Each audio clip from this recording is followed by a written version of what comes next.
প্রত্যেক দিন সকালের ব্রেকফাস্টে কিংবা বিকালের টিফিনে যদি রুটি লুচি পরোটা খেতে ভালো না লাগে, তাহলে বাড়িতে যদি দুটো তিনটে ডিম থাকে এরকম একটা টেস্টি স্যান্ডউইচ খুব সহজেই বানিয়ে ফেলা যায়।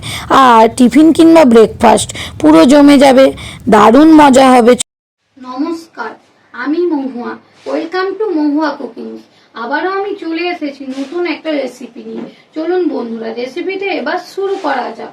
এগ স্যান্ডউইচ বানানোর জন্য আমার যে উপকরণগুলো লাগবে সেগুলো কিন্তু খুবই সামান্য, আর সব কটা উপকরণই ঘরেতেই পাওয়া যাবে।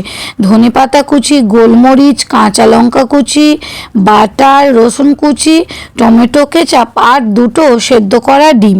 আমি ডিম দুটোকে আগে থেকে সেদ্ধ করে খোসা ছাড়িয়ে পরিষ্কার করে রেখেছি। এবার একটা বড় পাত্রে ওই ডিম দুটোকে রেখে মাঝখান থেকে দুভাগ করে নেব।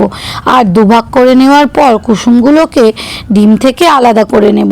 নিয়ে কুসুমগুলোকে একটা পাত্রে রেখে দেব আর ডিমগুলোকে একদম ছোট ছোট করে কুচিয়ে নেব। এবার ওই কুসুম দুটোকে একটা পাত্রে রেখে একটা কাঁটা চামচের সাহায্যে হালকা হাতে ম্যাশ করব। বেশি একদম ম্যাশ করা যাবে না, আবার একটু গোটা গোটাও থাকবে। এবার ওর মধ্যে আমি দিয়ে দেব 2 চামচের মতো মেয়োনিজ। আর স্যান্ডউইচে যদি মেয়োনিজ না দেওয়া হয় তাহলে কিন্তু স্যান্ডউইচের ঠিক টেস্টটা ভালো আসে না। আর এবার আমি দিয়ে দেব 2 চামচের মতো টমেটো কেচাপ। আর এই টমেটো কেচাপ দেওয়ার জন্য স্যান্ডউইচের স্বাদটা কিন্তু দ্বিগুণ হয়ে যাবে।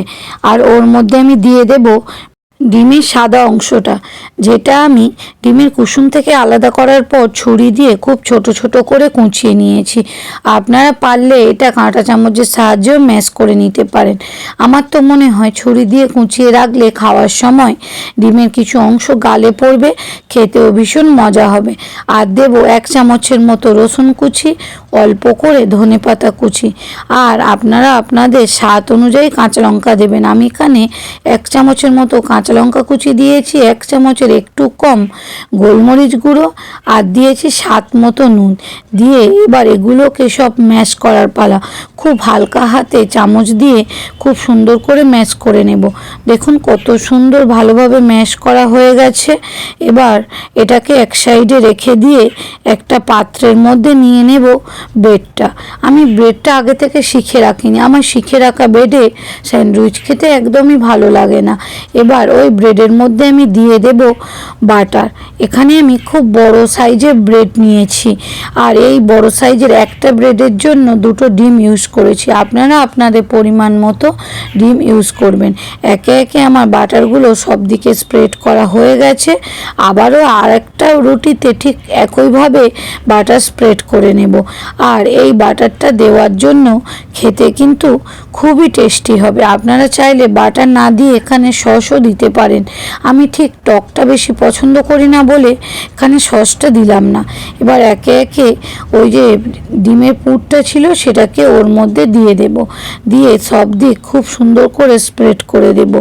আমার এই রেসিপিটা যদি ভালো লেগে থাকে তাহলে ফেসবুক থেকে দেখলে ফলো, আর ইউটিউব থেকে দেখলে সাবস্ক্রাইব করে দেওয়ার অনুরোধ রইল। আপনাদের একটা ফলো কিংবা সাবস্ক্রাইব আমার কাছে খুবই গুরুত্বপূর্ণ। এবার আমার পুরটা চারদিক স্প্রেড করা হয়ে গেছে। এবার যে আর একটা ব্রেডে বাটার লাগিয়ে রেখেছিলাম সেটা এবার ওপর থেকে চেপে দেব। আর এই রুটিটাকে আপনারা তাওয়াতে শিখেও নিতে পারেন, কাঁচা খেতেও কিন্তু দারুণ লাগে। আপনারা যে দোকানে যেরকম স্যান্ডউইচ খান এটা শেখার আগে ঠিক সেরকমই খেতে লাগবে। এবার আমি একটা ছুরির সাহায্যে মাঝখান থেকে ভাগ করে নেব। আপনারা তো ভাবছেন যে এটা সমান ভাগে কেন ভাগ করা হলো না, যে দিকটা কম আছে ওই দিকটা আমার ছেলে খাবে আর বেশি দিকটা আমি খাবো, কারণ ও স্যান্ডউইচ খেতে খুব একটা পছন্দ করে না। ভালো খাবেন, সুস্থ থাকবেন। দেখা হচ্ছে কিন্তু নেক্সট ভিডিওতে। বাই বন্ধুরা।